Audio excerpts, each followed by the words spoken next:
안녕하세요, 여러분. 오늘 우리는 역사 속으로의 여행을 떠나보려고 합니다. 1945년에 그 뜨거운 여름, 세계사에 기록된 최초의 핵무기가 사용된 그날. 그리고 그날을 겪은 한 명의 할머니의 이야기를 통해 우리는 핵의 공포와 인간의 용기에 대해 다시 한번 생각해 볼 것입니다. 1945년 8월 6일, 뜨거운 여름의 히로시마 상공에서 미군이 원자폭탄을 투하했습니다. 이는 세계사에 기록된 최초의 핵무기 사용 사례로 그 파괴력과 후유증으로 인해 수많은 인간의 목숨을 앗아갔습니다. 그날 12살인 박남주 할머니는 동생들과 함께 전차를 타고 먼 친척 집으로 가고 있었습니다. 할머니는 그날의 상황을 당시 마음이 공포심에 차서 머리부터 발끝까지 얼어버렸어요. 어떻게 표현할 수 없는 공포였습니다. 라고 기억합니다.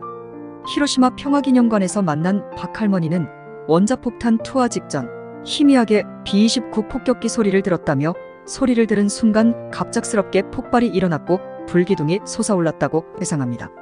그 후 박 할머니의 눈앞은 희뿌연 안개로 가득 찼고 안개가 거친 뒤 먼 마을을 바라보았지만 마을은 이미 사라진 뒤였습니다. 사람들이 이런 비극을 겪게 된 배경에는 제2차 세계대전이라는 역사적 맥락이 있습니다. 그 전쟁은 인류의 역사에서 가장 대규모의 전쟁으로 전 세계 30개 이상의 나라가 참여하였고 전쟁 기간 동안 6천만 명 이상이 사망하였습니다. 특히 히로시마와 나가사키에 핵폭탄이 떨어진 것은 이 전쟁의 끝을 알리는 사건이었습니다.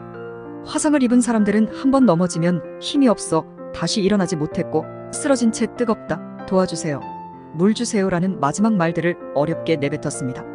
박 할머니는 그들에게 물 한 잔도 주지 못한 것을 지금까지도 후회하고 있습니다. 이러한 잔혹한 모습은 핵무기의 끔찍한 파괴력을 직접적으로 보여주는 것이었습니다. 피폭에서 살아남은 후의 삶도 녹록지 않았습니다. 시골에 친척이 있는 일본인들은 히로시마를 떠나 다른 곳으로 갈 수 있었지만 일본 내 친척이 없는 제1 동포들은 갈 곳이 없었습니다. 박 할머니와 가족들은 원폭 피해를 고스란히 안고 폭심지원폭 폭발 중심 지점 인근에서 생활했습니다. 이들은 원폭 피해를 입은 후에도 끊임없는 차별과 모멸감을 겪어야 했습니다.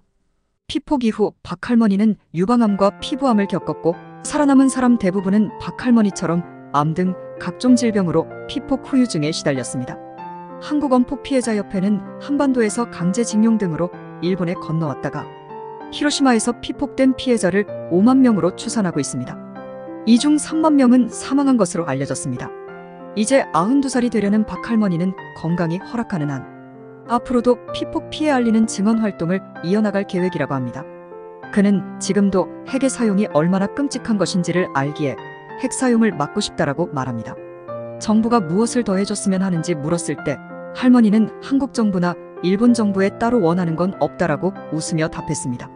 이렇게 고통스러운 역사를 겪은 박 할머니의 이야기는 핵무기의 피해를 체험한 목격자의 증언으로 우리에게 핵무기의 끔찍함을 다시 한번 일깨워주는 중요한 메시지입니다.